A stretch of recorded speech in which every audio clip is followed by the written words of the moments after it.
पता लगाएंगे वो कहाँ गया, कैसे गया, किससे मिला।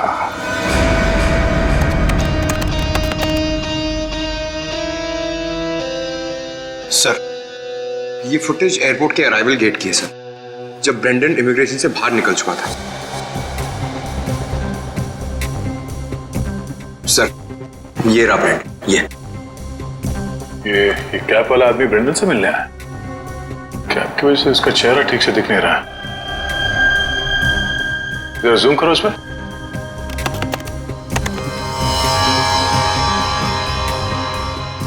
लगता है कि जानबूझकर ये आदमी अपना चेहरा छुपा रहा है।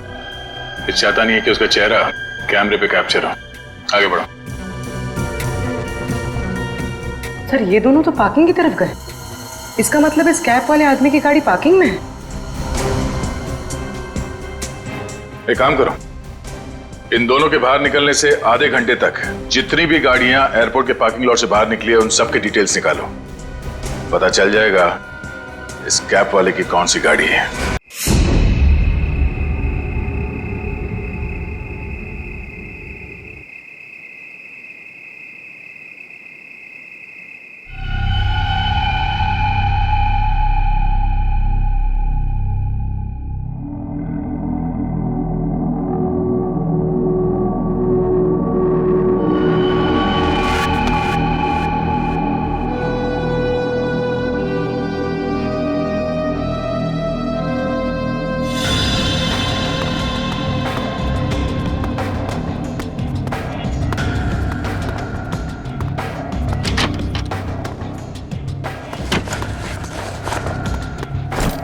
सब चेक हो गया? बस सिर्फ ये कैबिन बाकी है। ठीक है, जल्दी चेक करो। हाँ हाँ, करता हूं।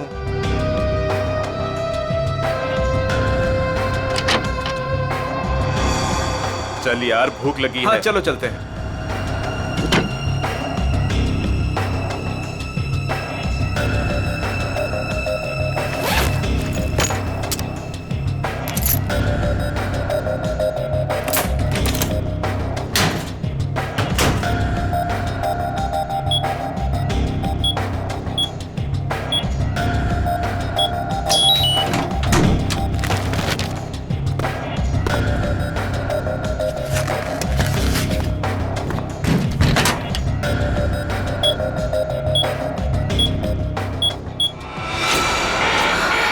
शायद गलत कोड दब गया है। अब क्या करूं?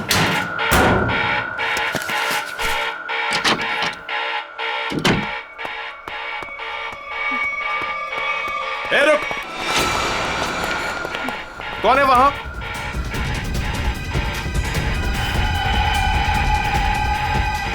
अरे मैडम, आप? वो उस तरफ भागा। जी।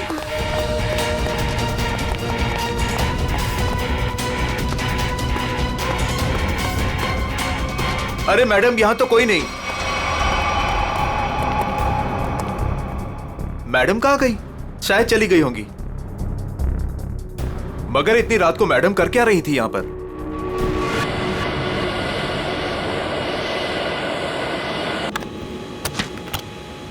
Good morning. Good morning. Good morning. Good morning captain. मुझे कुछ टेक्निकल फॉर्म्स भरने हैं, आपकी हेल्प चाहिए। हाँ, क्यों नहीं। हाँ विधि, तब तक तुम सारे कंट्रोल्स चेक कर लो, मैं अभी आया। Yes captain. Thank you.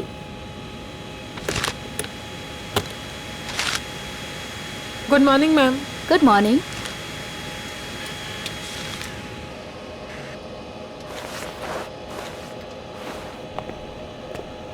Good morning ma'am. Good morning.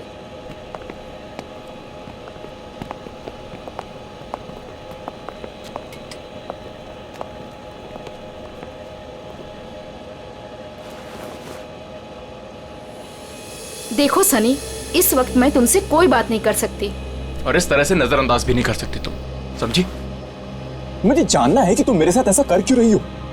Sunny, समझने की कोशिश करो। मैं समझू? और तुम?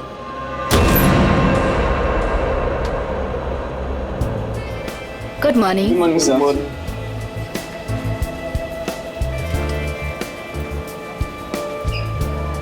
Good morning. Good morning sir. Good morning ma'am. Good morning sir. Good morning ma'am. Good morning. Good morning. पता है ना, आज एक स्पेशल पैसेंजर भी आ रहे हैं। हाँ, हमारे सुपर बॉस। आज जरा संभल के रहना। हम तो हमेशा संभले हुए रहते हैं। क्यों? क्या करें यार, हमारा काम ही ऐसा। मन में चाहे हजारों दर्द हो, लेकिन चेहरे पे मुस्कान तो होनी ही चाहिए। Good morning sir. Good morning sir. Good morning. अरे हाँ, मैं आप लोगों को एक बात बता देना चाहता हूँ कि मैं इस एयरलाइंस का हेड जरूर हूँ, लेकिन मेरे लिए कोई खास ट्रीटमेंट, स्पेशल ट्रीटमेंट नहीं चाहिए। और यही हमारा मोटो है। हमारे कस्टमर्स हमारे बॉस है। गुड गुड काया, तुम्हारी तो सैलरी बढ़नी चाहिए। Thank you sir. वाह काव्या, तूने तो मुंह पे चौका मार दिया है। Nice, impressive.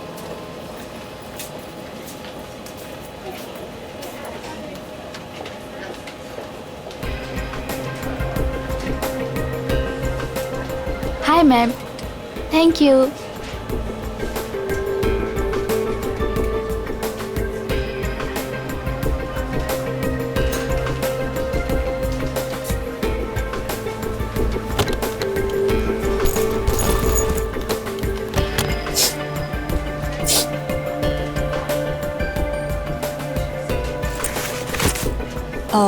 यस सर, मैं आपकी कुछ मदद कर सकती हूँ?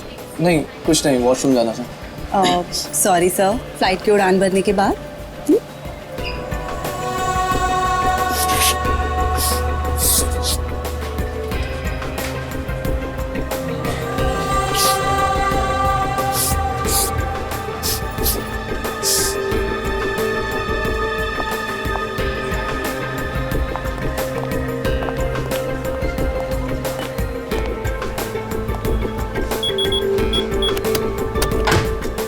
सनी अब बहुत हो गया। हाँ अरे क्या बहुत हो गया भाई, अभी तो सब शुरू हुआ है। मैं 2 मिनट बाद आऊँ क्या? नहीं सर, सनी तो बस यूं ही।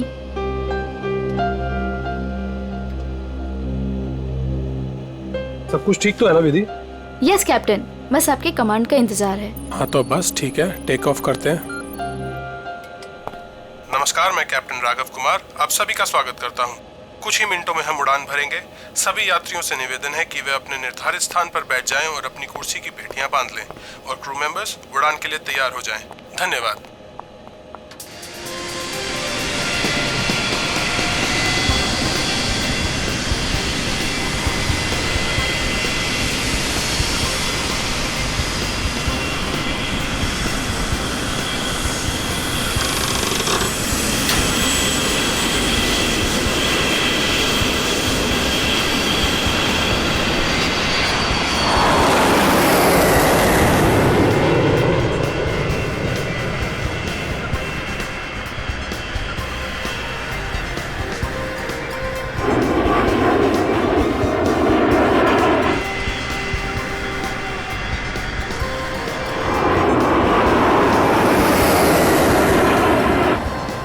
विधि अब तुम रिलैक्स हो जाओ, हम प्रॉपर ऊंचाई पर पहुंच गए हैं। अब मैं ब्रेक लेने वाला हूं तो मैं प्लेन तुम्हारे भरोसे छोड़कर जा रहा हूं। Okay okay sir.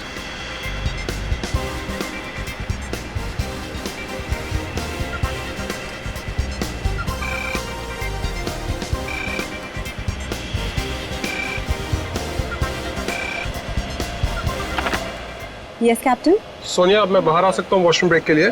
क्या बताऊँ कैप्टन, वॉशरूम खाली ही नहीं हुआ। मैंने तुमसे कहा था ना कि मुझे वॉशरूम जाना है। सॉरी कैप्टन, पर एक अजीब सा पैसेंजर पिछले 10-12 मिनट से वॉशरूम में घुसा हुआ है। मैं उस नॉक कर रही हूँ पर वो बाहर ही नहीं आ रहा। अच्छा देखो, पीछे वाला वॉशरूम खाली है क्या? हाँ लेकिन कोई लेकिन वेकिन नहीं, मैं बाहर आ रहा हूँ। Okay sir.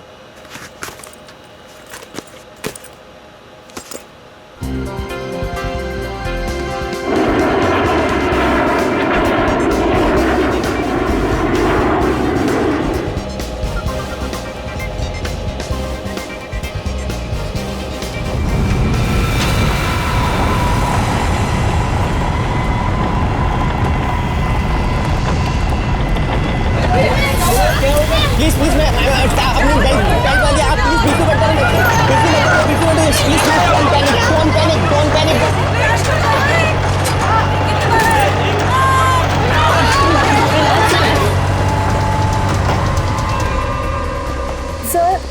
है अचानक से मौसम बदल गया। हाँ, थोड़ा झटका भी आया। विधि अकेली है, मैं जरा देखता हूँ। मैडम मैडम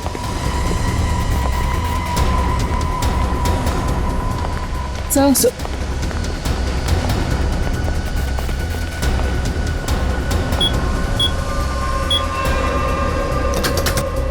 विधि, विधि, मैम, विधि, विधि मैम, विधि मैम, विधि, ये दरवाजा क्यों नहीं खोल रही है? मैम, विधि मैम,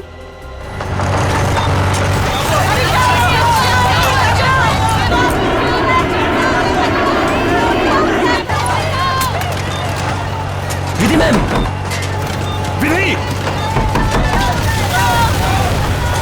विधि, तुम्हें मेरी आवाज सुनाई दे रही है? विधि मैम, विधि,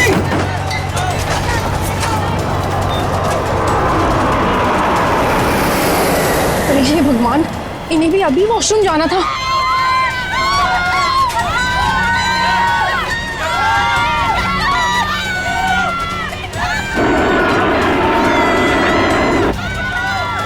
विधि, विधि,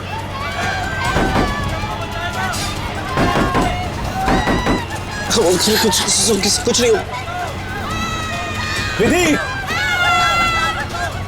क्या हुआ कैप्टन? विधि दरवाजा नहीं खोल रही है? 6 मिनट में दरवाजा अपने आप खुल जाना चाहिए। अगर उसने फिर से अंदर से लॉक ना किया हो तो। कैप्टन, मैंने सैटेलाइट फोन से ग्राउंड स्टाफ से संपर्क भी किया, लेकिन वो भी यही कह रहे हैं कि विधि मैम उनको कोई रिस्पॉन्स नहीं कर रही। अभी सिर्फ 1.5 मिनट बचा।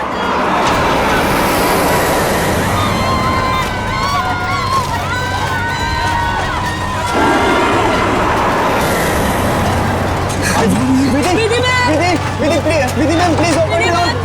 Vidhi ma'am please. सुनाई दे रही है कि नहीं?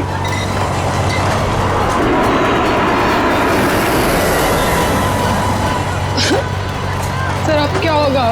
विधि मैम तो दरवाजा ही नहीं खोल रहे। अरे विधि, ये क्या कर रही हो तुम?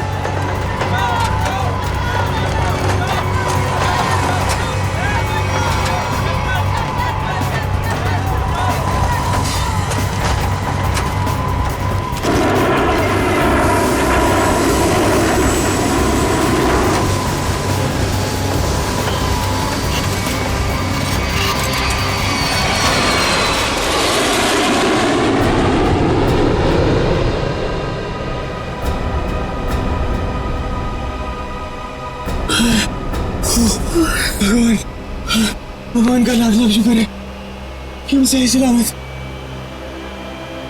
कैप्टन, आपने हम सबकी जान बचा दी। मुझे तो लग रहा था कि आज मेरा आखिरी दिन है, बट किसी की दुआ लग गई। विधि मैम,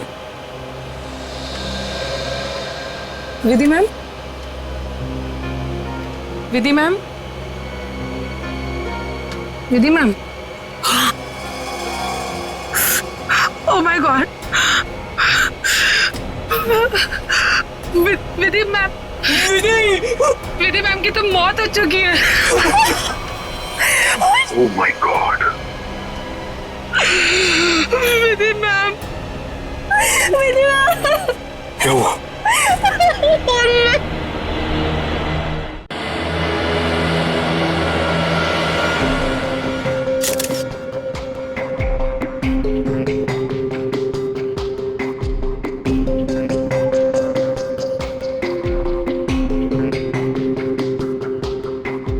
सर, लगता है छोटे कैलिबर की गोली मारी गई है इसे। या फिर तेज धार वाली कोई नुकीली चीज छुपाई गई है इसके गर्दन में। जरा चेक करो, कोई एक्सीडेंट है क्या?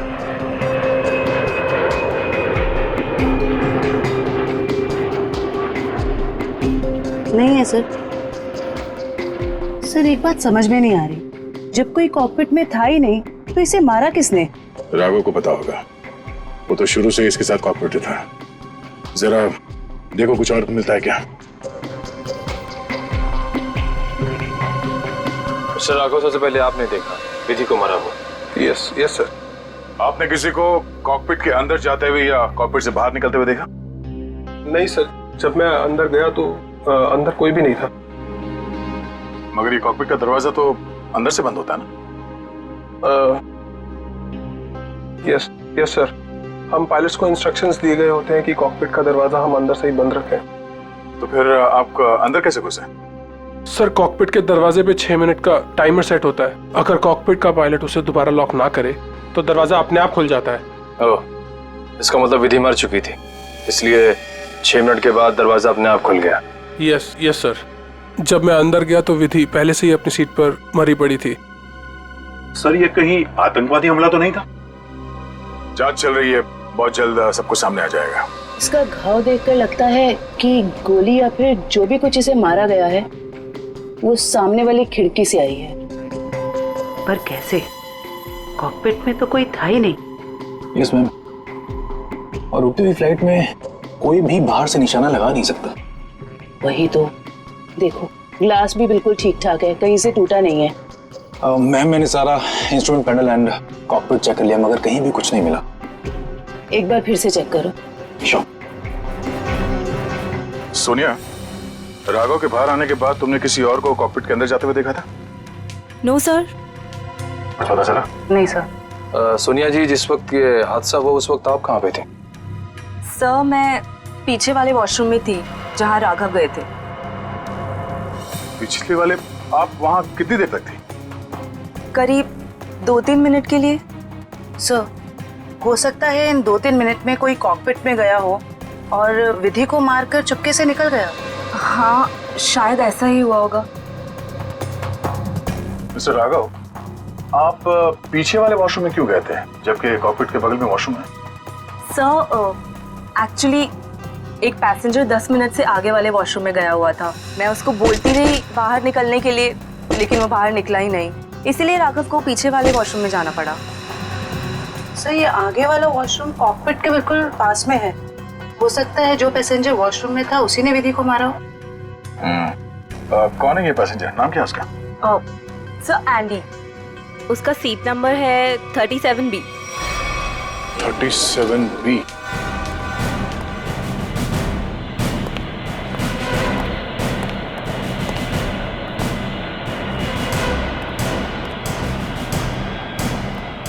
Excuse me, 37। Andy. Yes sir. इधर आओ।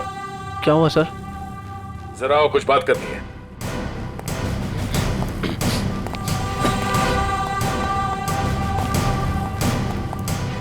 अब ये बताओ, कॉकपिट के बगल वाले वॉशरूम में तुम 10 मिनट से ज्यादा तक क्या कर रहे थे?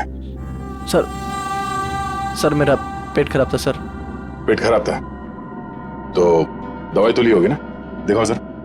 सर दवाई तो नहीं सर। एंडी, पेट खराब होने से ये आंखें लाल नहीं होती और ये हाथ ऐसे कांपते नहीं है। सर वो तो सर नींद नहीं उसके लिए। नहीं, ये ड्रग्स लेने का नतीजा है। नहीं सर, ऐसा तो है, ऐसा तो कुछ भी नहीं सर। तलाशी लो उसको, जेब चेक करो और बैग भी चेक करो। सर कुछ भी नहीं मेरे पास सर। चुप खड़े रहो। सर ऐसा क्यों कर रहे हैं मेरे साथ सर? कुछ नहीं किया मैंने सर।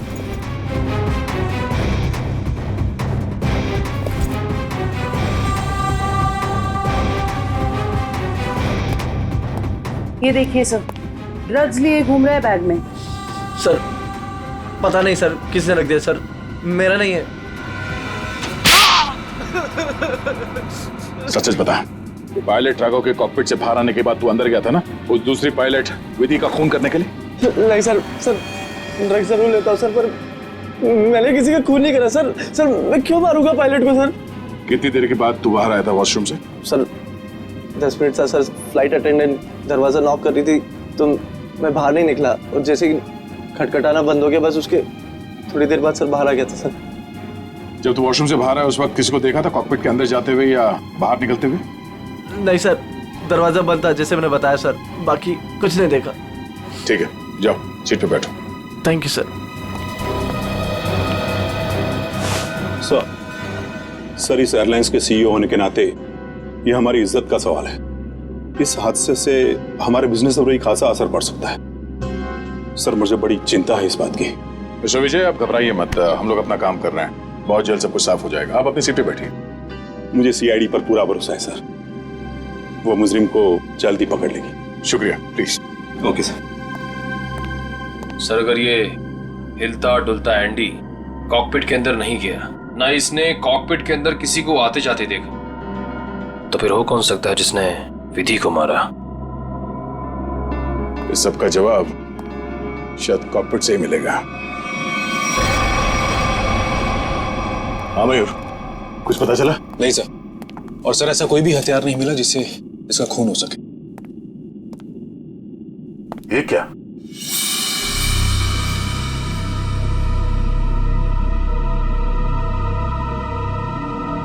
खून? सर विधि की बॉडी का एंगल देख के लग नहीं रहा ये खून विधि का है। सर हो सकता है ये खून खूनी का। विधि का भी हो सकता है। खूनी ने जब उस नुकीले हथियार से विधि के गर्दन में से वार किया, वापस निकालते समय शायद खून का छींटा यहाँ गिर गया होगा। और अगर खून खूनी का है तो वो जख्मी है और इन पैसेंजर्स में से कोई है।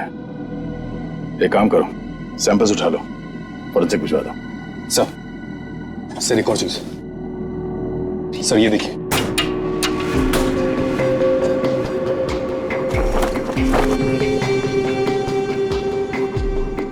सर हो सकता है पायलट्स के आने से पहले ही इसमें कोई छिप गया हो और विधि का खून करके पैसेंजर्स में शामिल हो गया।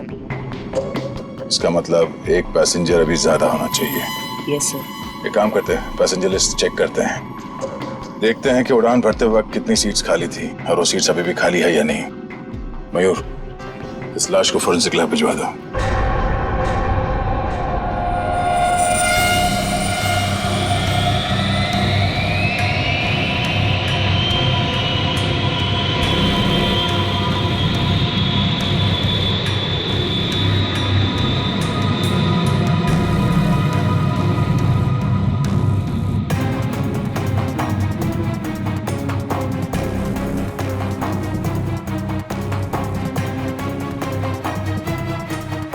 सर चार्ट के मुताबिक जो सीट्स पहले खाली थी वो अभी भी खाली हैं सर।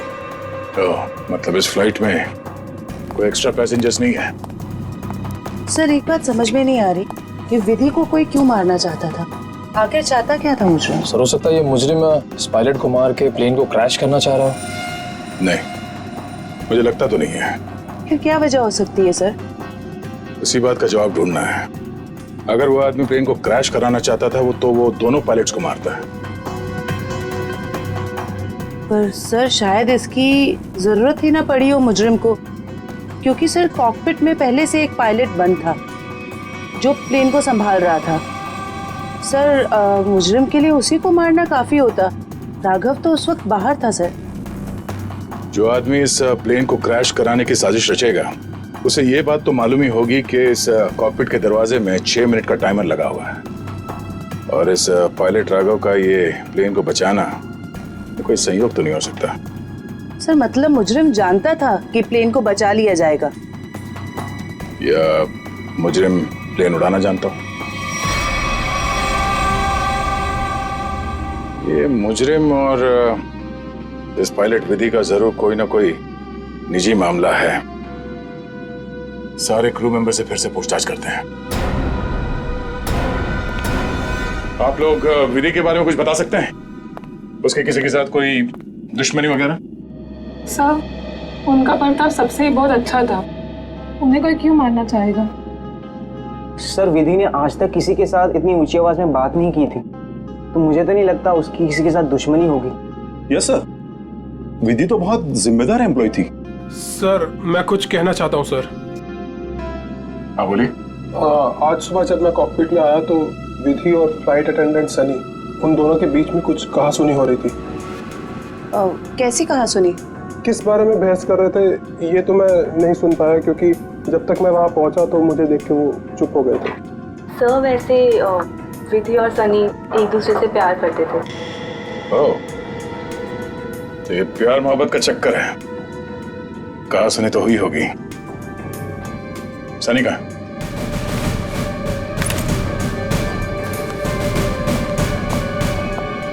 सनी,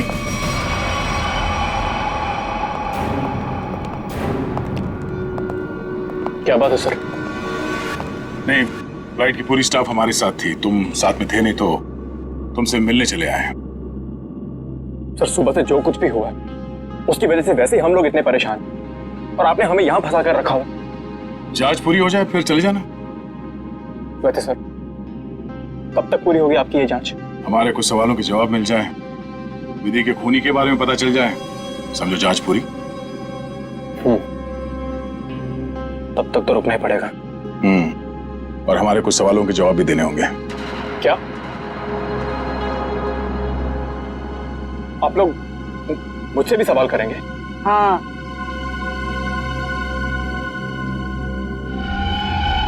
पूछिए, क्या पूछना चाहते हैं आप? ये बताओ कि आज सुबह विधि के साथ तुम्हारी किस बात को लेकर बहस हुई थी? मेरी उनके साथ कोई बहस नहीं हुई सर। वो मेरी सीनियर थी और मैं उनकी रिस्पेक्ट करता था। और तुम दोनों एक दूसरे को प्यार भी करते थे? नहीं सर, ये सब अफवाह है और मैं नहीं जानता कि ये सब कौन फैला रहा है। और ये क्या रख क्या रहते ऊपर? हाँ?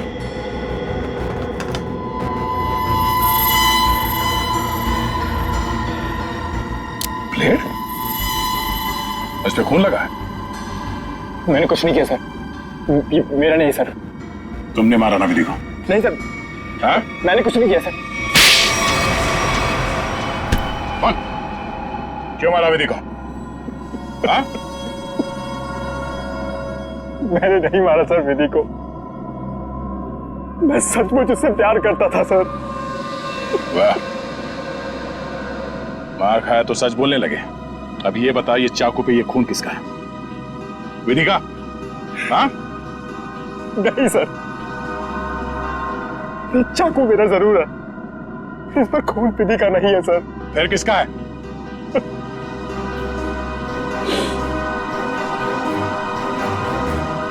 ये खून मेरा है सर।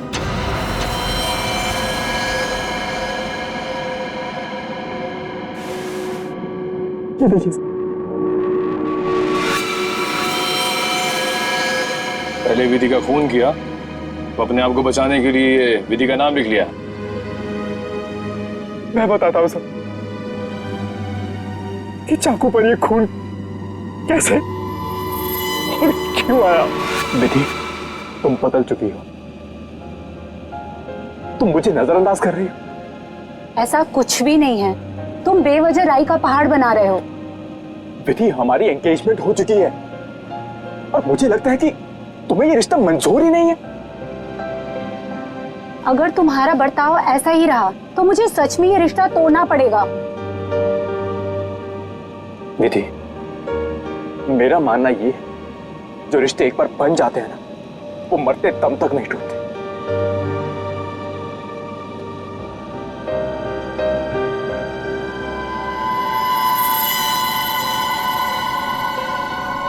ये तो मुझे मारोगे?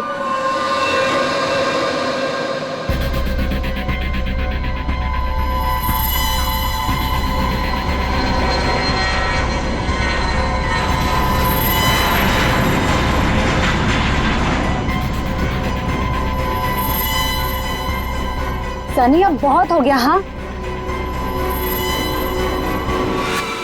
लेकिन सर, वो मुझे हमेशा के लिए छोड़कर चली गई।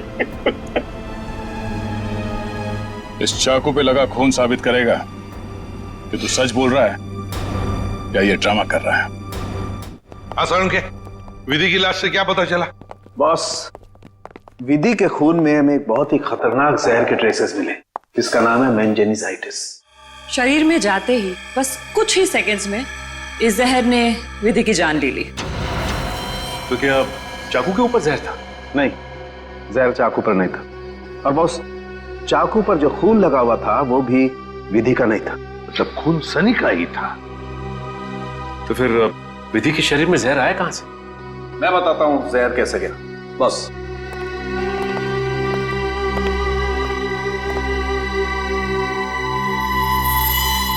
ये देखो बॉस, ये है वो चीज जिसके जरिए इसकी बॉडी में जहर गया है। ये सुई जैसी चीज है। हाँ बॉस, ये सुई जैसी चीज इसके गले में विंड पाइप को चीरती हुई सीधी रीढ़ की हड्डी में जाकर के अटकी। तो फिर ये जिसने भी किया है हाथ से नहीं किया है, किसी गन जैसे मैकेनिज्म से ही हो सकता है ये। और सर, जिस एंगल से ये सुई घुसी है, नीचे से ऊपर की तरफ, ऐसा लगता है कि ये सुई विधि के पांव के पास से चली होगी। पांव की तरफ से नीचे से ऊपर की तरफ? तो फिर खूनी वहीं पर बैठना चाहिए था। और अगर खूनी उस कॉकपिट के अंदर था तो फिर वो बाहर भागा कैसे? कॉकपिट तो अंदर से बंद था।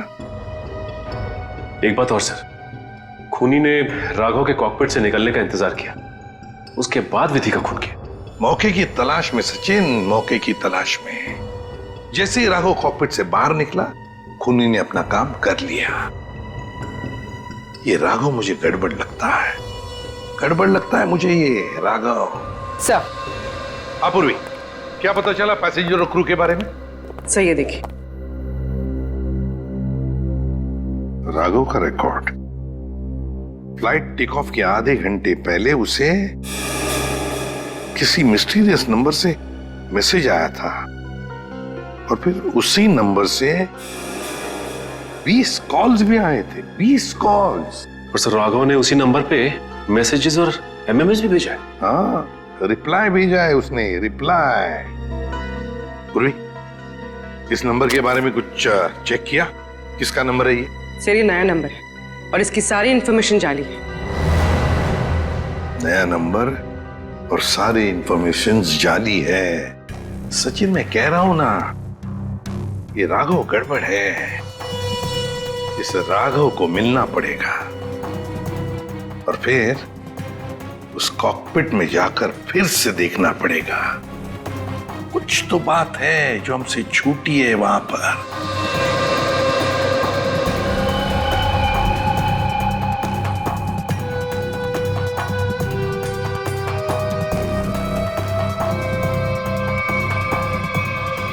राघव, क्या हुआ? कुछ नहीं। राघव, अब तो उन्होंने हमें और हमारे ऋषि को छोड़ दिया है ना, तो फिर तुम अब क्यों परेशान हो? तुम नहीं समझोगे नम्रता।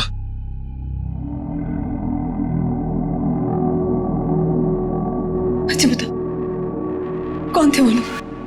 हाँ, और उन्होंने मुझे और हमारे ऋषि को क्यों किडनैप किया था? बता। और फिर उन्होंने हमें छोड़ दिया। इस बारे में मैं ज्यादा नहीं जानता हूं नम्रता, और जो कुछ भी हुआ है उसके बाद मैं अपने आप को कभी माफ नहीं कर पाऊंगा। क्यों राघव, क्या किया है तुमने? मैंने नम्रता, मैंने धोखा दिया है विधि को।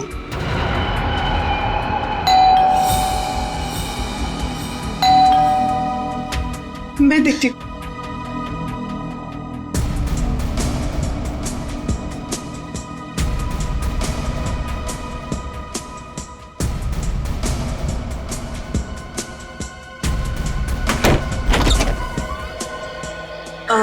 जी आप लोग? सीआईडी, मिस्टर राघव से मिलना है। जी क्या काम है? कुछ पूछताछ करनी। राघव जी है ना घर पे? हाँ है। आइए आइए, मैं मिलवाती हूँ।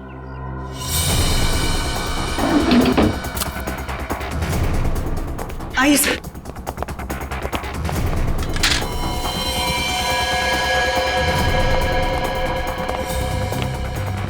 Raghav, Raghav, Raghav, open the door.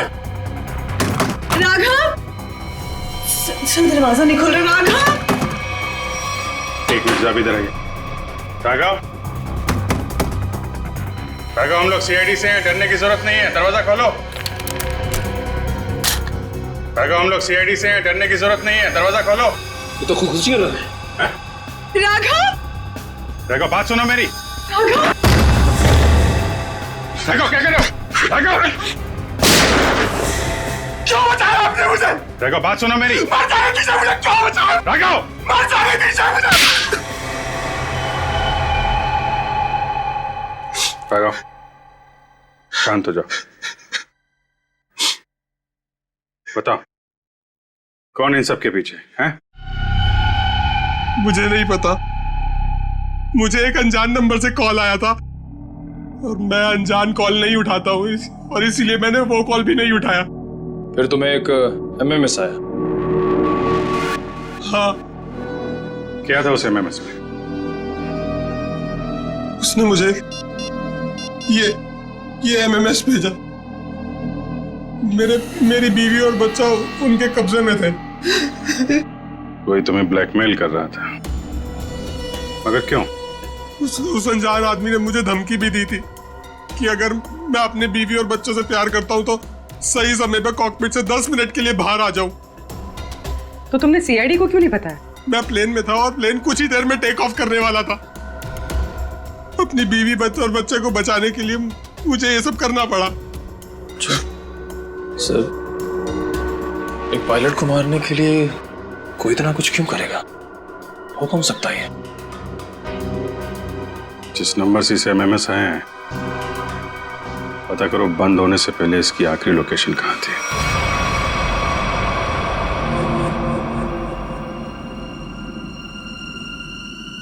Sir, ये देखिए सर, ये कूलिंग डिवाइस है सर, जो इस पैनल को ठंडा रखने का काम करता है सर। इसमें कुछ गड़बड़ है क्या? ये देखिए, इसमें एक एक्स्ट्रा वायर लगा हुआ है। सर निकालो उसे। जी सर, अभी निकालता हूँ। लगता है इसमें कुछ गड़बड़ है।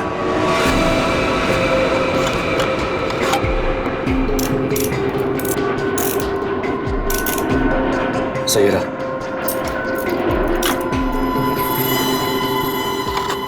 तो इस गैप से वो जहरीली सुई निकली और सीधे विधि के गले में जाके लगी। बेचारे ने सीट पर ही दम तोड़ दिया। अच्छा, इसमें कोई टाइमर डिवाइस लगा है क्या, वो नीडल को शूट करने के लिए? जी नहीं सर, इसमें एक लो इंटेंसिटी इंफ्रारेड सेंसर है सर, जो रिमोट में होता है सर। इसका मतलब इस रिग को ट्रिगर करने के लिए किसी रिमोट का इस्तेमाल किया गया है? जी मैम, और उसकी रेंज 100 मीटर के अंदर ही है और वो रिमोट इस प्लेन के अंदर ही ऑपरेट हुआ होगा, बाहर नहीं। मतलब कोई रिमोट कंट्रोल के साथ प्लेन में बैठा है। सर, प्लेन में इतने सारे पैसेंजर्स हैं, किसने ट्रिगर किया होगा ये रिग? सारे पैसेंजर्स को ब्यूरो बुलवाओ, एक एक से अलग अलग पूछताछ करते हैं। सर, आखिरी कॉल इसी ऑफिस से किया गया था। देखते हैं। एक्सक्यूज मी, सीआईडी, आप लोगों से कुछ पूछताछ करनी थी। जी सर। बोलिए सर, मैं इस ऑफिस का मैनेजर हूँ। आज सुबह 7 बजे इस ऑफिस में कौन कौन था, बता सकते हैं? 1 मिनट सर। क्या बात है सर? आपके प्लेन में जो हादसा हुआ है उसी की जांच पड़ताल चल रही है। हाँ सर, एक के बाद एक हादसे होते जा रहे हैं। क्या? कुछ और भी हुआ क्या? सर, कल रात में ऑफिस में चोरी भी हुई थी। चोरी? हाँ सर, सेफ में काफी सारा कैश और करोड़ों के बॉन्ड्स थे। वो तो अच्छा हुआ कि अलार्म बज गया। वो सिर्फ कुछ डॉक्यूमेंट्स ले जा पाया। कैसे डॉक्यूमेंट्स? एयरलाइन की इंटरनल ऑडिट फाइल और डीजीसीए फाइल थी सिर्फ, जिसमें 1 साल पहले हुए प्लेन क्रैश की इंटरनल इंक्वायरी रिपोर्ट थी। ओह, 1 साल पहले जो प्लेन क्रैश हुआ था उसमें तो काफी लोग मारे गए थे। हाँ सर, उसमें बहुत सारे लोग मारे गए थे। हमारे क्रू मेंबर्स भी मारे गए थे और हमारा पायलट अमित, वो भी मारा गया था। उसी हादसे की उसमें रिपोर्ट थी। चोर पकड़ा गया?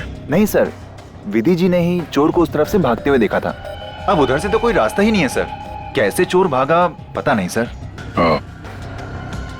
तो वो चोर विधि ही थी जिसने वो डॉक्यूमेंट चुराए और चोरी का हंगामा मचा दिया। सर, लिस्ट रेडी है। उसकी अब कोई जरूरत नहीं है।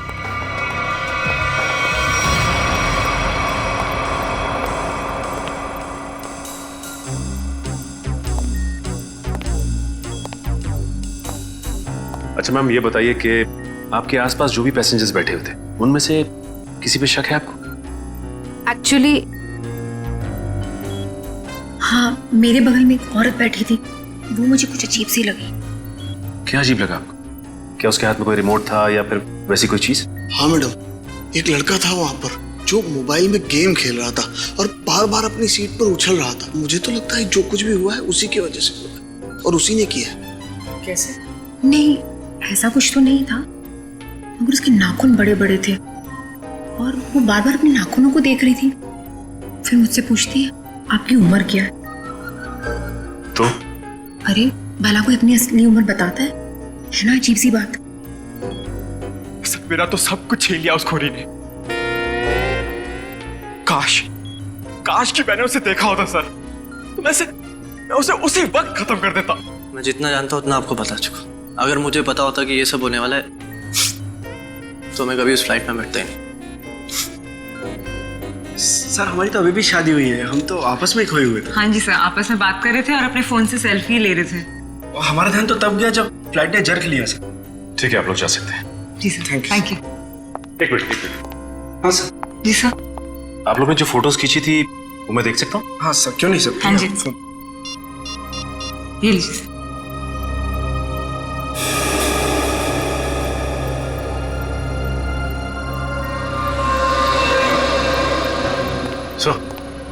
हाँ सचिन, ये देखिए सर, दो पैसेंजर्स के बीच में एक हाथ है, उस हाथ में कुछ है। सचिन जरा जूम करो। सर ये तो रिमोट ट्रिगर है। हाँ सर लेकिन पैसेंजर तो दिख नहीं रहा। पूर्वी ये दो पैसेंजर्स के सीट नंबर्स तो हैं, पता चलेगा ना पीछे कौन बैठा है। सर ये ऋषभ और प्रिया 30A 30B पे बैठे थे। सचिन ये देखो इस फोटो को, फोटो ऐसे इस एंगल से खींचा गया है तो इन दोनों के बीच में दिखती है सीट नंबर 31A। जिसका भी हाथ है वो 31A वाला पैसेंजर का है। 31A पे कौन है देखो। मिस्टर अनुपम। उठाओ इस अनुपम को। एक्सक्यूज मी, हमें अनुपम से मिलना है। कौन? हमारा प्यून? पियोन है वो? कहाँ है वो? जी अभी मैंने उसे एक फाइल दी है 2nd फ्लोर पे कैबिन में देने के लिए। Okay, thank you. हाँ हाँ हाँ हाँ। अरे डार्लिंग मैं आ जाऊंगा। अरे डार्लिंग से बाद में मिलना, पहले हमसे मिल लो अनुपम जी। कहाँ भाग रहे इतना जल्दी? हाँ?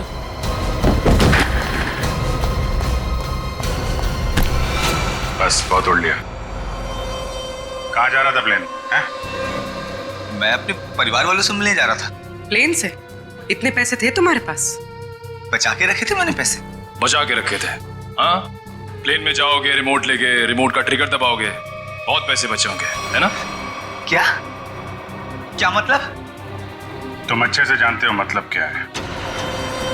कि हमारा विधि को सब मैं कसम खा के बोलता हूँ, मैंने नहीं मारा विधि मैम को। देखो तुम्हारी भलाई इसी में है कि तुम अपना ये नाटक बंद कर दो। हमें तुम्हारी करतूतों के बारे में पता है। राघव को SMS भेजा था धमकी भरे, हैं? उसके बीवी बच्चों को बंधक बनाया था, MMS बना के भेजा यहाँ से। क्यों? सब मुझे पैसे मिले थे साहब SMS भेजने के लिए, जहाज में रिमोट दबाने के लिए। पर मुझे नहीं पता था साहब कि उससे कोई मर जाएगा। किसने दिए थे पैसे?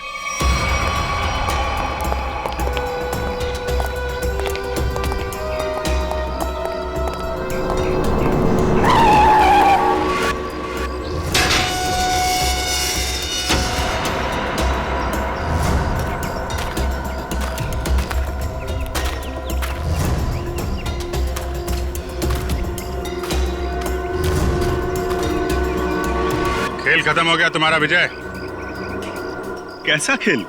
मैं कुछ समझा नहीं। अपनी पायलट विधि का खून करवाया तुमने। मैंने? मैं भला ऐसा क्यों करवाऊंगा? मैं तो खुद उस फ्लाइट में जा रहा था और मैं भी तो मर सकता था। यही तो तुम्हारी चाल थी, ताकि किसी को तुम पे शक ना हो। और इस काम में तुम्हारा साथ दिया तुम्हारे एम्प्लॉय अनुपम ने।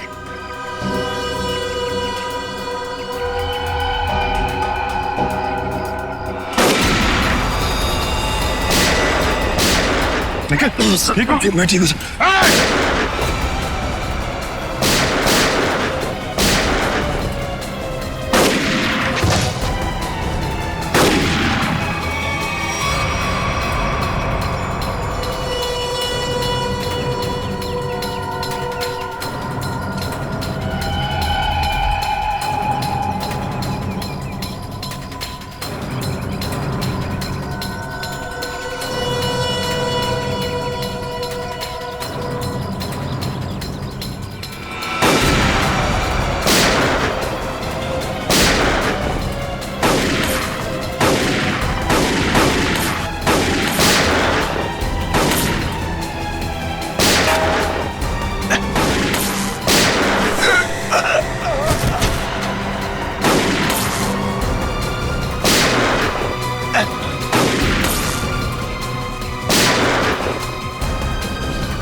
कहाँ भाग रहे हैं? क्यों खून करवाया तुमने विधि का? सर 1 साल पहले हमारी एयरलाइंस का एक एयरक्राफ्ट क्रैश हो गया था और हमने साबित कर दिया था कि वो क्रैश पायलट अमित की लापरवाही की वजह से हुआ था। लेकिन अमित विधि का दोस्त था और विधि इस बात की सच्चाई को मीडिया के सामने लाना चाहती थी सर। कैसी सच्चाई का खुलासा करने वाली थी वो? हाँ? सर वो प्लेन क्रैश हमारे एयरक्राफ्ट में खराबी की वजह से क्रैश हुआ था और हमारी तकनीकी टीम ने चेतावनी भी दे दी थी हमें कि इसमें सुधार किए बिना इसे न उड़ाया जाए। और इससे पहले कि विधि दुनिया के सामने ये सच्चाई लाती, तुमने खून करा दिया उसका। सर जब हमें पता चला कि विधि ने वो डॉक्यूमेंट्स चुरा लिए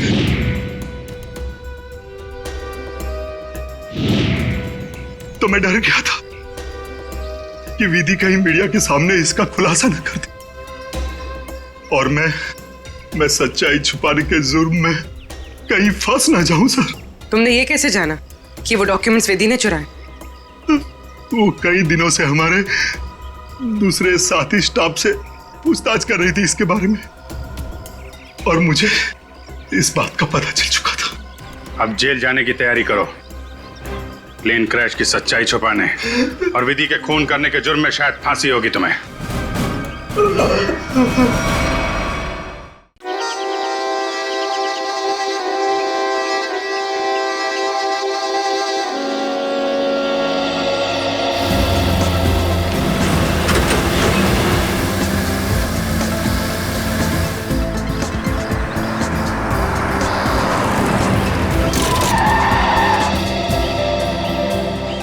अवनी एक काम करो, गाड़ी को रिवर्स गियर में लगाओ। हाँ लेकिन मुझे डर लग रहा है, पता नहीं गाड़ी कहीं इधर उधर चली गई तो। कुछ नहीं होगा, जैसा मैं बोलता हूँ वैसा करती जाओ। ओके एक काम करो, गाड़ी को रिवर्स गियर में लगाओ और धीरे धीरे क्लच दबाओ और धीरे धीरे एक्सीलेटर छोड़ो, बस। अवनी बेटा हम सिखा देते हैं तुम्हें गाड़ी चलाना, रमेश को तो वैसे भी ठीक से नहीं आता है। अरे काका आप साइकिल चलाना तो ठीक से जानते नहीं है, गाड़ी क्या चलाएंगे? हाँ काका आप ही सिखा दीजिए तो अच्छा है, ये तो सारा दिन फोन पे लगे रहते, मेरी तरफ ध्यान भी नहीं देते। अच्छा एक काम करो, गाड़ी को रिवर्स गियर में लो। हाँ हेलो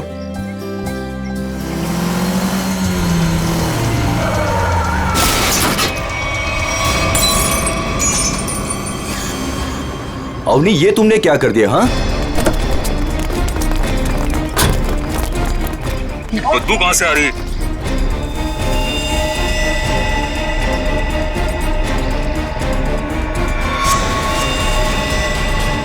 इसके अंदर लाश कहां से आ गई? इसमें से बदबू भी कितनी आ रही है?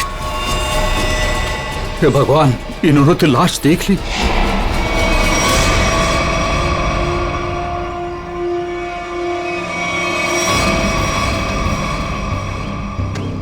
इस मूर्ति का बेस तो एकदम अच्छे से बनाया गया है, कोई लापरवाही की गई ऐसा लगता तो नहीं है।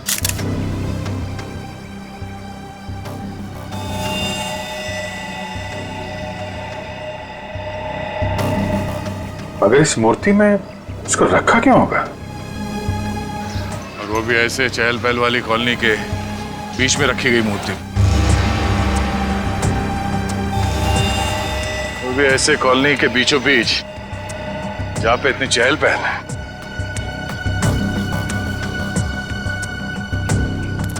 सर कॉलोनी के लोग काफी घबराए हुए हैं, किसी को नहीं पता है लाश किसके, और सर इस कॉलोनी से कोई गायब भी नहीं हुआ है। चलो देखते हैं। आप लोग प्लीज इन बच्चों को अंदर घर भेज दीजिएगा, ये सब देखना सुनना इनके लिए अच्छा नहीं, प्लीज। बच्चों घर जाके खेलो, जाओ। माँ आजोबा की मूर्ति में क्या था और उससे इतनी बदबू क्यों आ रही थी? घर आके बताती हूँ। बच्चों मम्मी की बात सुनना चाहिए। हाँ? जाओ घर के अंदर जाओ। आपके बच्चे ने कहा कि ये मूर्ति उनके दादाजी की? जी मेरे पिताजी की मूर्ति थी, सुमित प्रकाश नाम था उनका। उनकी मूर्ति क्यों बनवाई थी? मेरे पति एक इंजीनियर और साइंटिस्ट थे, सूखे इलाकों के लिए उन्होंने एक नई सिंचाई पद्धति का आविष्कार किया था। इसी से खुश होकर गवर्नमेंट ने उन्हें ये जमीन दान में दी थी। और सुमित जी इतने महान थे कि उन्होंने वो जमीन कॉलोनी को दान कर दी थी और हमने उसी जमीन पर ये बच्चों के लिए ये पार्क बनवा दिया। इसीलिए हमने उनके सम्मान में इस पार्क में उनकी मूर्ति लगवाई। देखिए, ऐसा लगता है कि किसी ने हाल में इस लाश को मूर्ति में छिपाया है। हाँ, कुछ महीनों पहले। आप लोग बता सकते हैं कि मूर्ति यहाँ कब लगाई गई थी? क्योंकि शायद लाश को उसी वक्त अंदर रखा गया था। ये क्या कह रहे हैं सर? ऐसा हो ही नहीं सकता।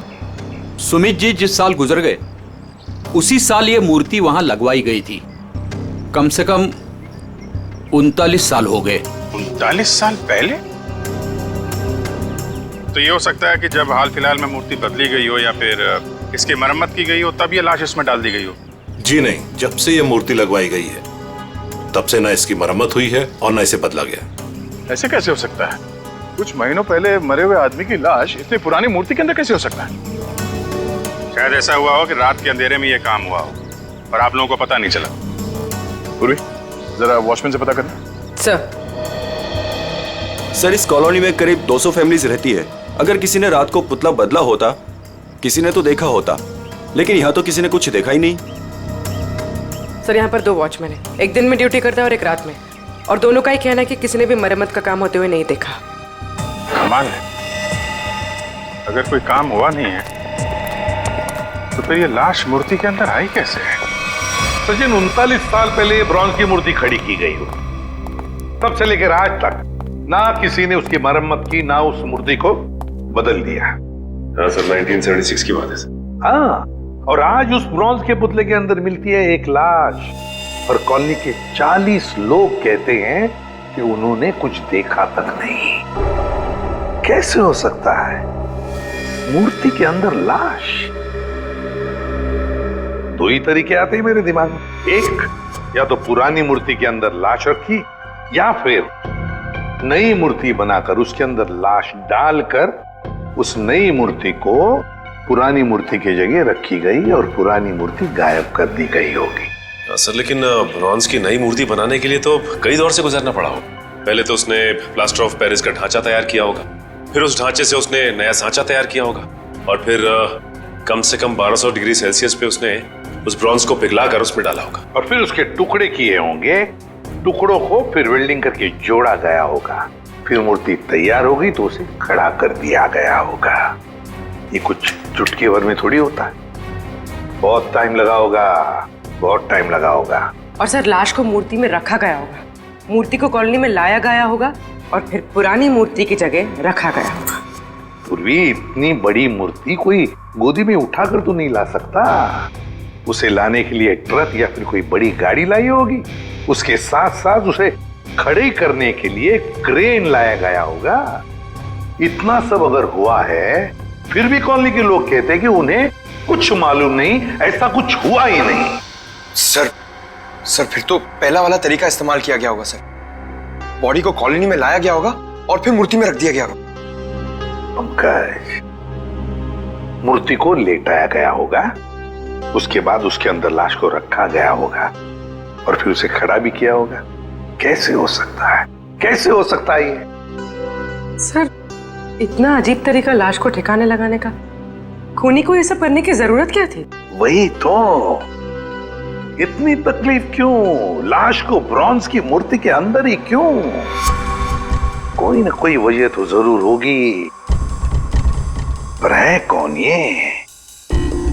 है कौन ये? लाश है किसकी? कैसे मरा ये?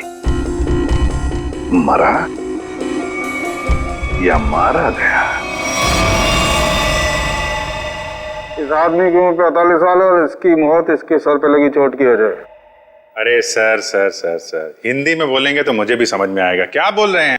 इस आदमी की उम्र 45 साल है और इसकी मौत इसके सर पर लगी हुई चोट की वजह से हुई है। ये हुई ना? Thank you. और कुछ और बता सकते हैं? कोई जादू है? चुटकी बजाऊंगा हो जाएगा? अरे कोई जादू है जो चुटकी बजाऊंगा सब कुछ हो जाएगा? मन तो करता है चुटकी बजा दूं और ये आदमी गायब हो जाए। क्या बोले तुम? मतलब मैं कह रहा था साड़ुंके साहब, आप चुटकी बजा दे तो केस सॉल्व हो जाएगा। कितना किया है, ये तो कुछ भी नहीं है। हाँ, लेकिन अभी मेरा चुटकी बजाने का मूड नहीं। ठीक है, तो मैं उधर बजा लेता हूँ चुटकी। किधर चले जाते हो? हाँ देखिए आप, तारिका जी।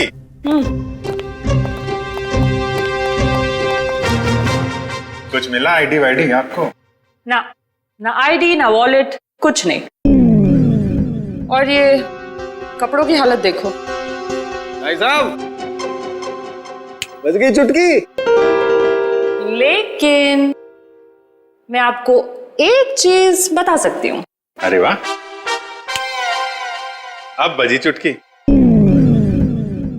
मुझे मालूम था तारिका जी, आप मुझे कभी निराश नहीं करेंगे। बताइए। मैं आपको ये बता सकती हूँ कि ये लाश कितने समय तक उस मूर्ति में थी।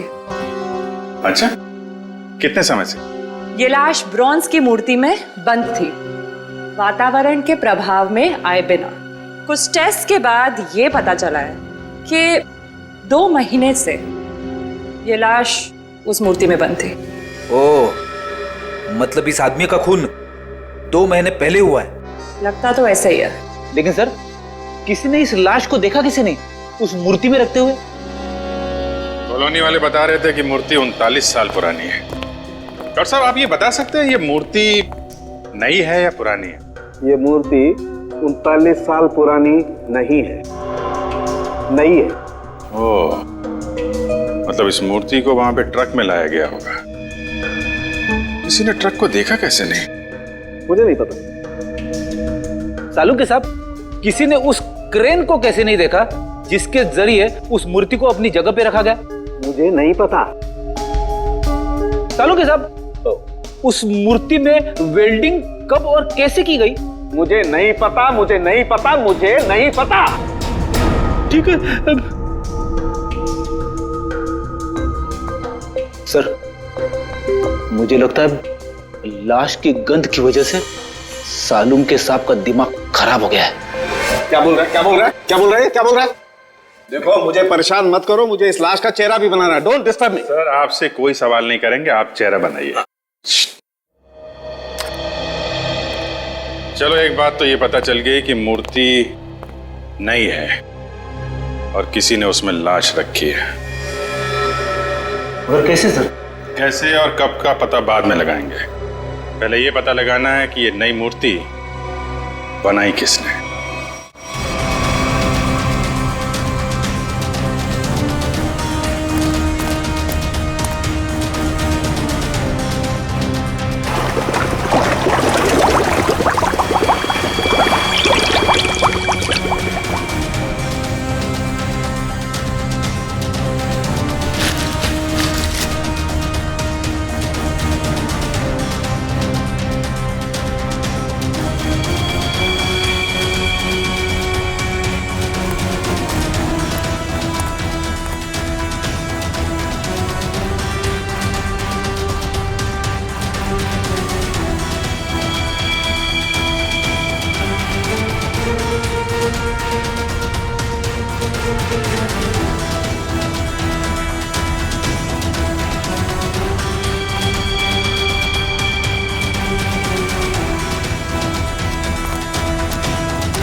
दुकान में तो कोई नहीं दिख रहा।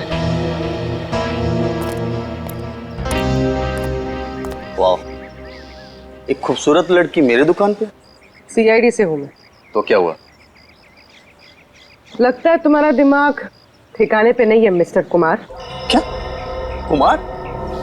मैं किसी कुमार सुमार को नहीं जानता और न मैं कुमार सुमार हूँ। तुम निशुत कुमार नहीं हो जिसकी ये दुकान है? ओह, इस दुकान के पहले वाले मालिक निशुत कुमार, उनकी बात कर रहे हैं ना? पहले वाला मालिक? हाँ, निशुत कुमार का 2 महीने पहले खून हो गया।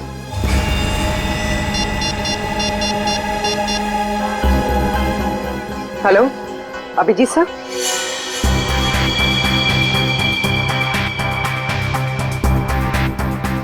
तारिका, बन गया ना चेहरा? तो इन्होंने ये दुकान निशित कुमार से खरीदी है और 2 महीने पहले उनका खून हो गया। 2 महीने पहले की वो लाश थी ना जो उस मूर्ति में से मिली? हाँ सर, लाश।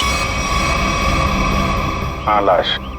आप ये बताइए कि निशित कुमार के बारे में और क्या जानते हैं आप? सर मुझे ज्यादा पता नहीं है। उनकी माली हालत भी ठीक नहीं थी और कई सालों से उनके पास कुछ काम भी नहीं था। उनके घर का एड्रेस देना। वो घर में अकेले ही थे।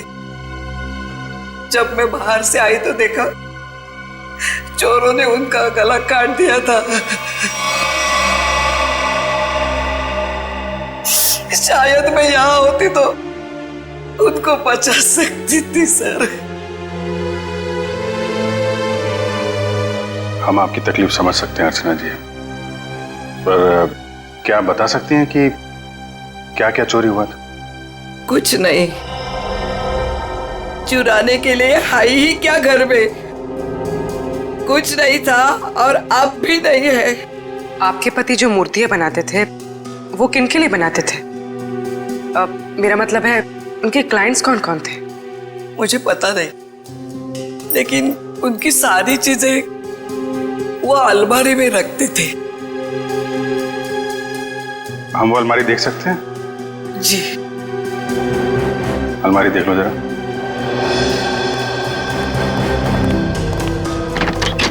अर्चना जी, ऐसा भी हो सकता है कि ये चोरी का मामला ना हो। मैं समझी नहीं सर कुछ।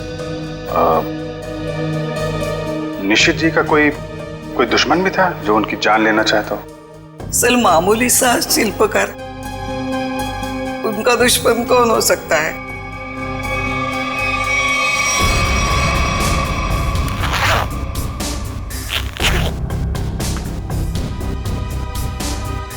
सर। हाँ बेट। इस फाइल में मूर्तियों की बहुत सारी न्यूज़पेपर कटी है सर। वो जो सारी मूर्ति बनाते थे ना, उसका सारा रिकॉर्ड इसी फाइल में रखते थे। और सर ये देखिए। तो ये मामला है, सुमित जी की मूर्ति भी इन्होंने बनाई थी 1976 में। अर्चना जी, मूर्ति बनाने वाले अक्सर अपनी बनाई हुई मूर्तियों का एक ढांचा अपने पास रखते हैं कि अगर मूर्ति टूट फूट जाए तो दोबारा बना सके। निशित जी भी ऐसा करते थे क्या? हाँ हाँ, उसके वो सारे ढांचे पिछले बाजू रखते थे। हम वो जगह देखना चाहेंगे।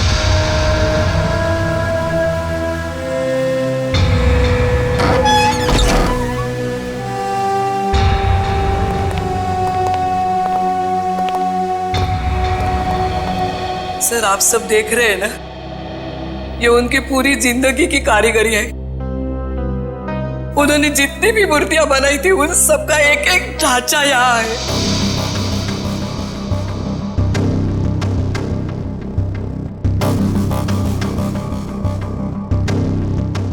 वो वाला नहीं दिख रहा है? कौन सा वाला? वो सुमित जी की जो मूर्ति का ढांचा है। वो उस तरफ होना चाहिए।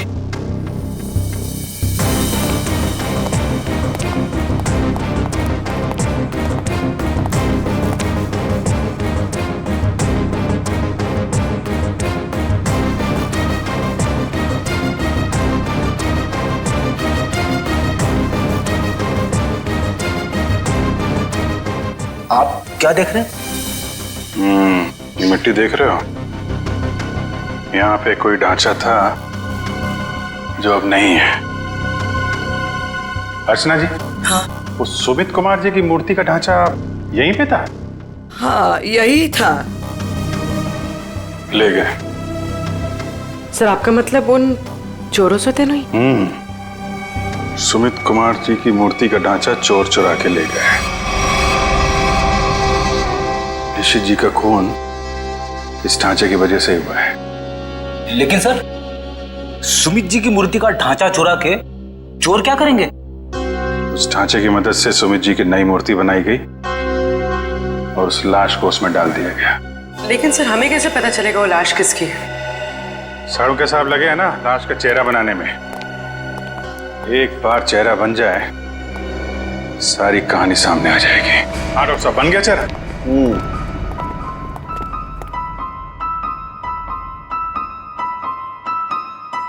ये देखो बॉस, ये है वो मरा हुआ आदमी। क्या? ये कैसे हो सकता है? डॉक्टर साहब ये क्या मजाक है? भाई साहब मैं मजाक नहीं कर रहा हूँ, यही है उस आदमी का चेहरा, ऐसा ही दिखता है वो। मैं जानता था, मुझे बिल्कुल पता था ये कुछ ऐसा करेंगे जिससे सारा केस उलट जाए। क्या बात कर रहे हो यार तुम? मैं ऐसा क्यों करूंगा? क्या हो गया तुम्हें? अभिजीत ये क्या कह रहे हो तुम? ये उसी आदमी का चेहरा है। सर मजाक क्यों करेंगे? क्योंकि डॉक्टर साहब ने जो चेहरा बनाया है वो मूर्ति का चेहरा है, सुमित जी का चेहरा है जो 39 साल पहले मर चुके हैं। इस चेहरे में सिर्फ मूंछ लगाना बाकी। क्या बात कर रहे हो? ये आप बताइए, आपने बनाया है चेहरा? तो मैंने तो वही बनाया है जो मुझे खोपड़ी ने बताया, मैंने तो मूर्ति देखी भी नहीं है यार। तो आप देख लीजिए, ये मूर्ति है। ये तो वाकई वही चेहरा है जो मैंने बताया। ऐसा कैसे हो सकता है? सर ये आदमी 39 साल पहले मर चुका है, आज जिंदा होता तो 80 साल का होता। और आपने कहा था ना कि ये मरा हुआ आदमी 45 साल का है। कैसे पॉसिबल है? आई एम सॉरी बॉस, मुझे छुट्टी चाहिए। वो आप देखो सर, पहले हम ये पता लगाने की कोशिश कर रहे थे कि लाश को मूर्ति में रखा कैसे गया। अब हमें ये पता लगाना है कि सुमित जी की लाश सुमित जी की मूर्ति में आई कैसे और क्यों। सर कुछ पता चला उस लाश के बारे में? देखिए उसी के बारे में हम लोग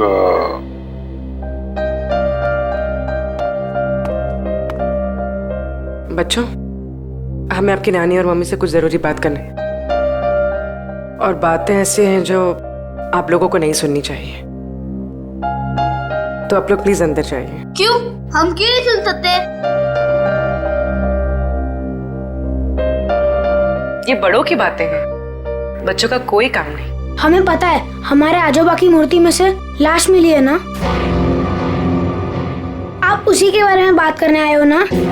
हाँ, और कुछ जरूरी बातें हैं। आप लोग अच्छे बच्चे हो ना? हो ना? प्लीज अंदर जाओ।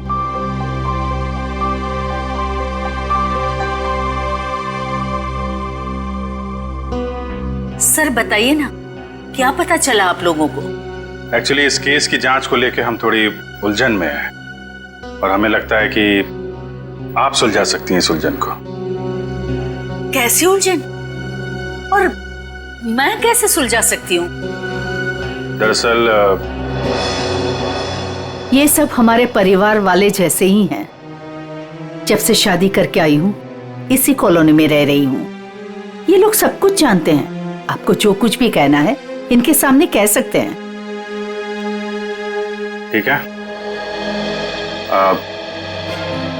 आपके पति सुमित जी को गुजरे हुए करीब 39 साल हो गए है ना? लेकिन सुमित जी की मूर्ति में से हमें जो लाश मिली है वो सुमित जी की है।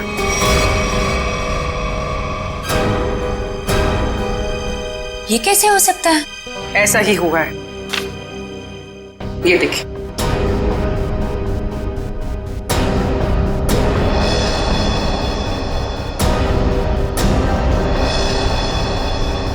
इतने यकीन के साथ आप ये कैसे कह सकते हैं? हाँ ये हो ही नहीं सकता। जरूर कुछ भूल हुई है आप लोगों से। कोई भूल नहीं हुई।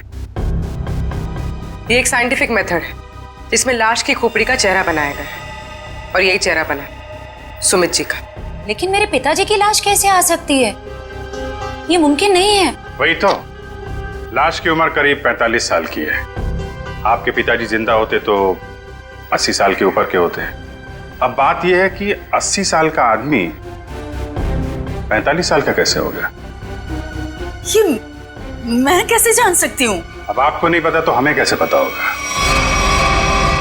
चेहरा तो बिल्कुल आपके पति का ही है। सर, उनकी मौत के बाद उनका अंतिम संस्कार मैंने ही किया था। अगर किसी ने लाश बदल दी हो या कहीं किसी तरह वो जिंदा भी होते तो वे 80 साल का इंसान 45 साल का हो ही नहीं सकता। वही तो, यही बात हमें परेशान कर रही है। अच्छा, आपके परिवार में कोई ऐसा आदमी था जो बिल्कुल सुमित जी से मिलता जुलता हो? नहीं, जब से मैं उन्हें जानती हूँ या जब से मेरी शादी हुई है मैंने तो ऐसा किसी को नहीं देखा जो उनकी तरह दिख रहा हो। चूंकि उस मरे हुए आदमी का चेहरा हूबहू आपके पति से मिलता जुलता है और उन दोनों में कोई संबंध है या नहीं, ये जानने के लिए मालती जी हमें आपकी थोड़ी मदद चाहिए। कैसी मदद? अगर आपको बुरा ना लगे तो हमें आपका डीएनए उस मरे हुए आदमी से मिला के देखना होगा। यही एक तरीका है सच्चाई को जानने का।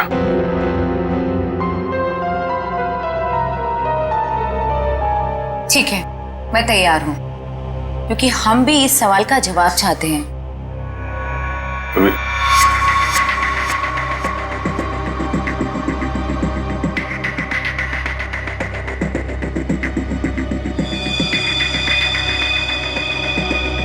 Thank you.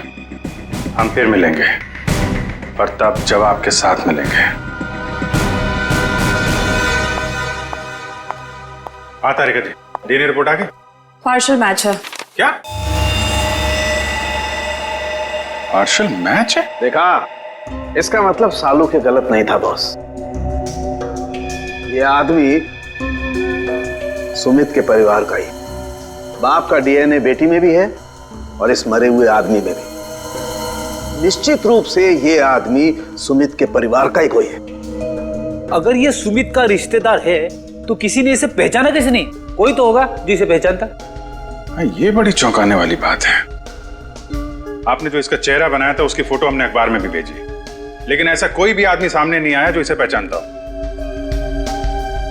अगर ये इसी शहर में था तो किसी ने तो इसे देखा होगा। कोई तो होगा इसके पहचान वाला।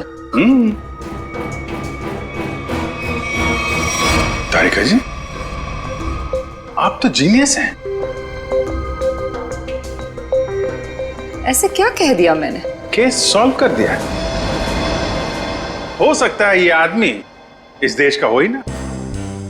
हो सकता है कि मरने से कुछ समय पहले इस देश में आया हो। ओह, इसीलिए किसी ने इसे पहचाना नहीं। हाँ, पिछले 2-3 महीने की इमिग्रेशन रिपोर्ट्स चेक करनी होंगी हमें। पंकज, आज के अखबार में मैंने अपना राशिफल देखा। जानते हो क्या लिखा था उसमें? क्या था सर? बहुत जल्द नौकरी में बदलाव होगा। इसका मतलब जानते हो? हाँ सर, ये तो बहुत दुख की बात है। आपका डिमोशन होने वाला है। आपकी पोस्ट तो मेरे से भी नीचे होने वाली है। क्या बोलता है? अरे इसका मतलब है मेरा बहुत जल्द प्रमोशन होने वाला है। हाँ, पिछले 1 हफ्ते से मुझे ऐसा ही लग रहा है। लेकिन मुझे ऐसा नहीं लग रहा है। क्यों? सर अभिजीत सर ने बिल्कुल सही पता लगाया सर। इमिग्रेशन रिकॉर्ड से उस मरे हुए आदमी का चेहरा मैच कर रहा है सर। गुड, मिला है सर।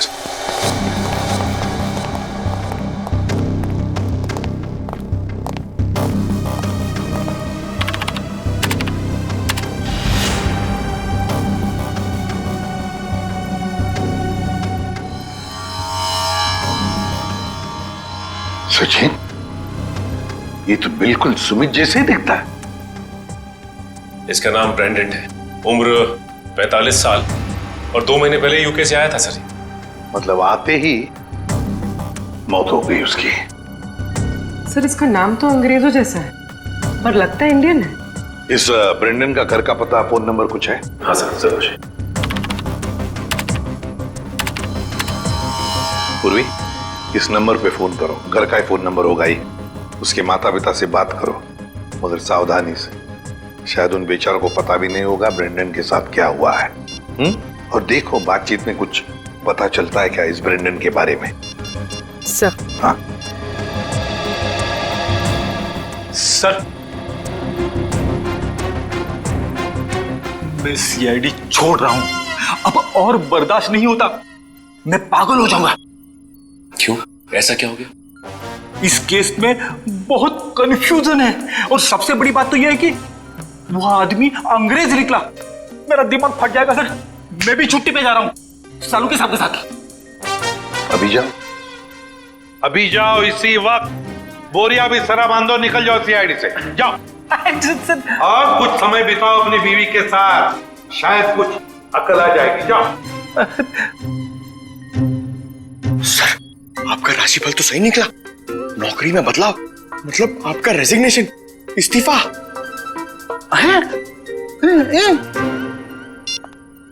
सर। हाँ पूर्वी, बात हो गई? हाँ सर, एक और चौंकाने वाली बात पता चली। क्या? सर, ये ब्रेंडन सुमित का बेटा था। ब्रेंडन सुमित का बेटा है? वो कैसे? उसकी पहली शादी से। सुमित ने बियाट्रिस नाम की एक अंग्रेज औरत से 1970 में शादी की थी। बेटे को जन्म देते हुए वो औरत मर गई। बीवी की मौत के बाद उसका दिल टूट गया और वो अपने इस बेटे को लेकर इंडिया वापस आना चाहता था, लेकिन उसकी बीवी के घर वालों ने बच्चे को आने नहीं दिया। इसलिए बच्चे को नाना नानी के पास छोड़कर वो इंडिया आ गया। और इंडिया में आने के बाद उसने अर्चना से शादी की और अपनी पिछली जिंदगी मिटा दी, किसी को कुछ भी नहीं बताया। और इसीलिए सुमित के इस बेटे ब्रेंडन के बारे में यहाँ पे किसी को भी कुछ पता नहीं था। Yes sir. हाँ, लेकिन ये ब्रेंडन इंडिया आया क्यों आया ये? सर, अपने नाना नानी की मौत के बाद उसे अपने पिता के बारे में पता चला, तो अपने पिता के परिवार वालों के बारे में जानने के लिए वो इंडिया आया था। कोई आदमी अपने परिवार के बारे में जानने के लिए इंडिया आता है और यहाँ पर उसका खून हो जाता है।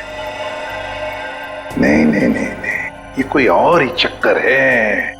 सर, अब इस ब्रेंडन के खूनी तक हम कैसे पहुंचेंगे? शुरू से शुरू करके। सॉरी सर, आपका मतलब क्या था? एयरपोर्ट से पंकज, एयरपोर्ट से। जैसे ब्रेंडन एयरपोर्ट पर उतरा, पता लगाएंगे वो कहां गया, कैसे गया, किससे मिला।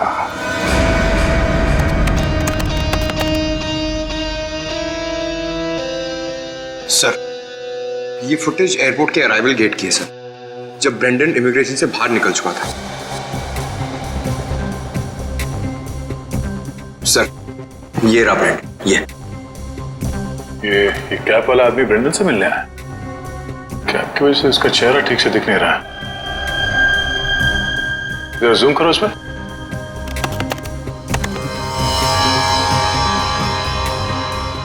ऐसा लगता है कि जानबूझकर ये आदमी अपना चेहरा छुपा रहा है। ये चाहता नहीं है कि उसका चेहरा कैमरे पे कैप्चर हो। आगे बढ़ो।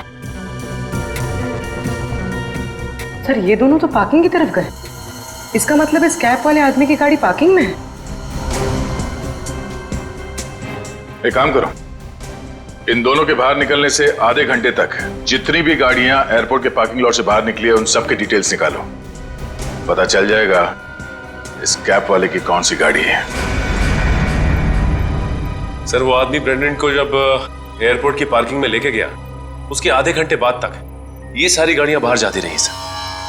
बस वे ठीक है, एक एक को फोन करो और पता लगाओ किस पैसेंजर को इन्होंने एयरपोर्ट से पिकअप किया और कहां जाके छोड़ा।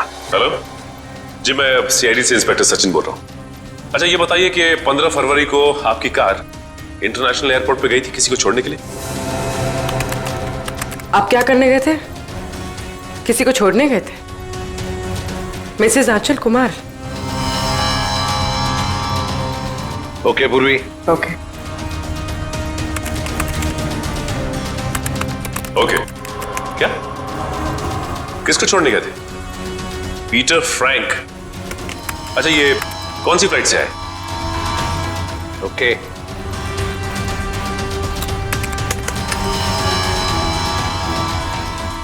मिस्टर डिसिल्वा,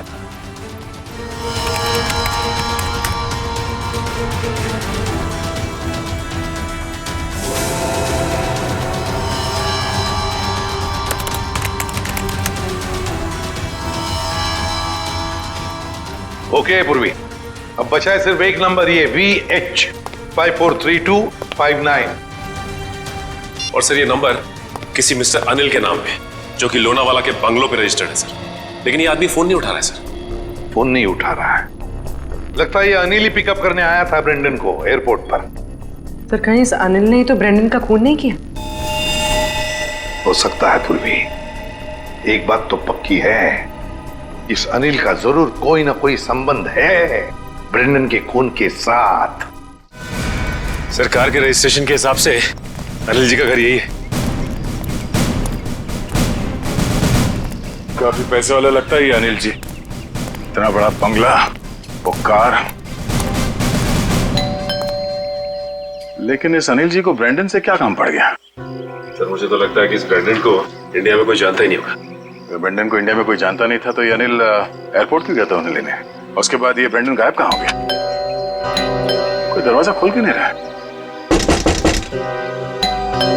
जी कौन है आप लोग और क्या चाहिए? आपके मालिक अनिल जी से मिलना है। कहाँ है वो? वो नहीं है। आप क्यों पूछ रहे साहब? देखिए बेमतलब परेशान मत करिए, नहीं तो अभी पुलिस को फोन कर देंगे। हम लोग सीआईडी से हैं। सीआईडी? सीआईडी कहाँ से?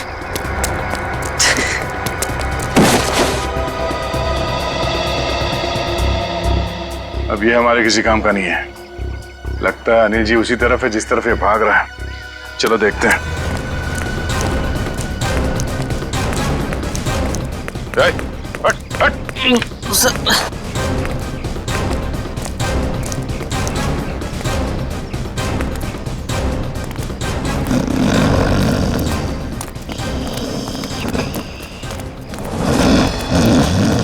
लगता है यही अनिल जी है। अनिल जी, मालिक और नौकर एक साथ शराब पी रहे थे यहाँ पे। अनिल जी, अनिल जी, जी। हम ये जानने आए कि कुछ महीने पहले आप ब्रेंडन को एयरपोर्ट से लेकर कहाँ गए थे? एयरपोर्ट? ब्रेंडन? मैं कुछ नहीं समझ पा रहा यार, क्या बोल रहे हो तुम? हम ये कह रहे हैं कि ब्रेंडन को लेके आप एयरपोर्ट से आए थे और ये हमने सीसीटीवी फुटेज में देखा है।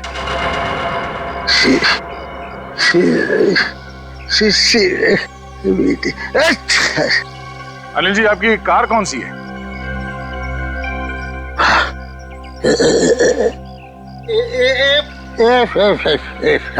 सच्चाई तो ये है कि ना तो ये बंगला आपका है और ना ही वो कार।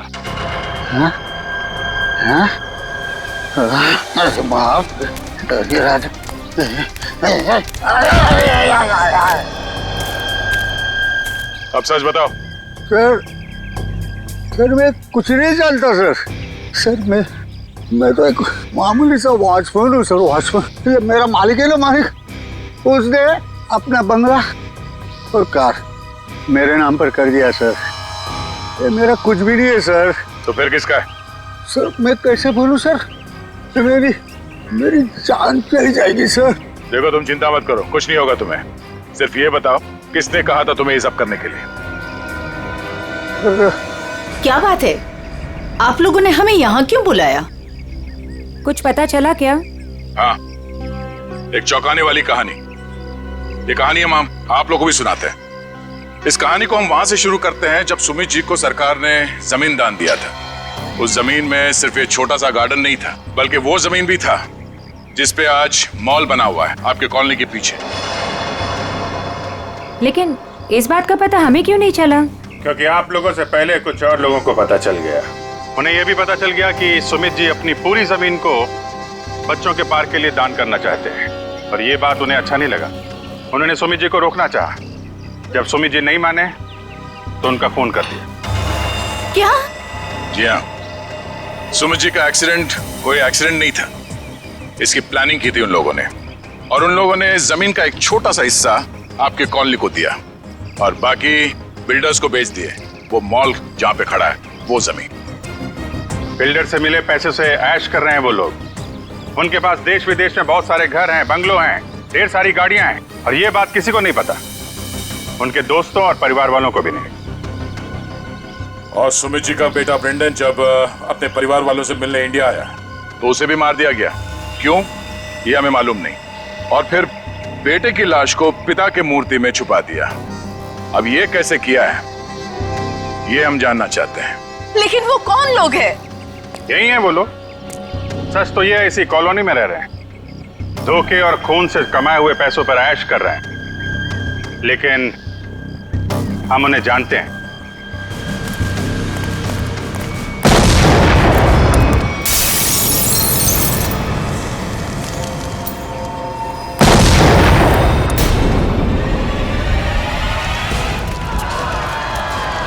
हथियार को पीछे आइए, जल्दी।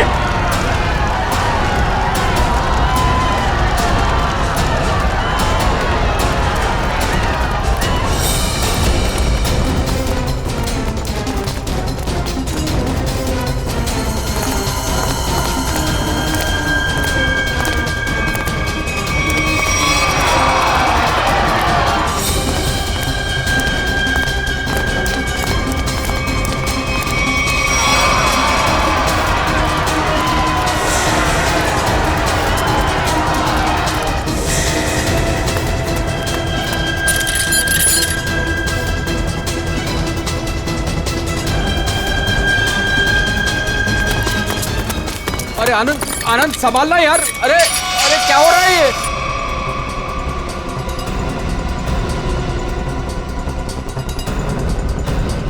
कहाँ भाग रहे हो? अरे सर उतारिए हम लोगों को। सर मर जाएंगे हम। सर नीचे उतारिए प्लीज। सर हमने तो तुम दोनों का नाम भी नहीं लिया था। हाँ मगर तुम लोगों के लोनावले वाले बंगले पे गए थे हम लोग। नीचे उतारिए ना। अरे तुम लोग तो वैसे ही गिरे हुए आदमी हो। सुमित जी और ब्रेंडन का खून किया तुम लोगों ने। नहीं सर।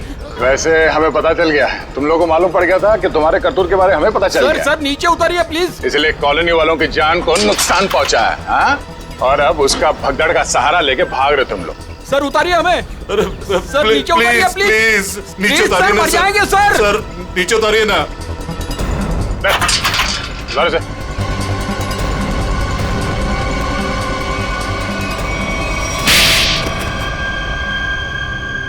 लेकिन वो तो आपके दोस्त थे, फिर आपने उनको क्यों मार दिया?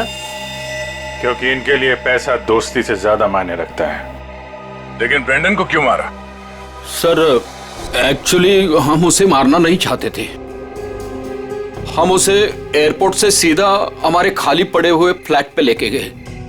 हमने सोचा था हम उसके बाप के मरने की झूठी कहानियां सुनाकर उसको यूके वापस भेज देंगे, और उसने हमारी वो बातें सुन ली थी जिसमें हमने सुमित को मारने का जिक्र किया था।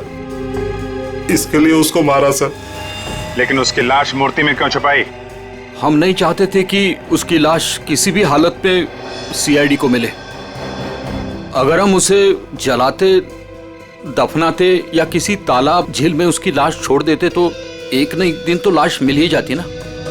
फिर तो हम पकड़े जाते। इसलिए हमने उसकी लाश सुमित की मूर्ति के अंदर डाल दी थी ताकि कोई ढूंढ ना सके। इसीलिए तुम लोगों ने निशित को मार दिया और उसके गोडाउन से सुमित जी के पुतले का ढांचा को चुरा लिया और नई मूर्ति बनाई। हाँ? लेकिन तुम लोगों ने मूर्ति जब बदली तो कॉलोनी वालों को कैसे नहीं पता चला? वो सर हमने एक दिन पूरे कॉलोनी वालों को रात के खाने की दावत दी थी और हमने उनके खाने में नींद की गोलियां डाल दी थी। अच्छा, जब सारी कॉलोनी सो गई तो पुरानी मूर्ति की जगह नई मूर्ति रख दी। अगर अवनी अपने कार से उस मूर्ति को ठोकर नहीं मारती तो इनके काले कारनामों से पर्दा नहीं हटता। लेकिन सच्चाई में एक ताकत होती है जो कभी छुपती नहीं, और जुर्म में भी वही कमजोरी होती है, वो भी कभी छुपती नहीं। इन्हें हमारे हवाले कर दीजिए, इन्हें सजा अब हम देंगे। हाँ सर, इन्होंने हमें धोखा दिया है, ये हमारे गुनहगार है। नहीं सर, हमें अरेस्ट कर दो, ये लोग मार डालेंगे। हमें अरेस्ट कर लीजिए सर। तुम्हें सजा देने का हक अगर हमारे हाथ में होता तो हम तुम्हें इनके हवाले कर देते। हमारे हाथ बंधे हुए हैं, वरना निखिल, पंकज ले जाओ इन्हें।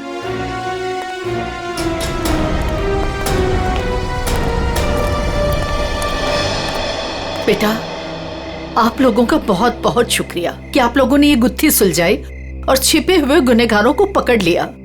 ये तो हमारा फर्ज था, लेकिन हम पूरी कोशिश करेंगे कि मॉल की जमीन भी कॉलोनी को वापस मिल जाए। आपके पति का जो सपना था वो पूरा होके ही रहेगा। खुश रहो बेटा, खुश रहो।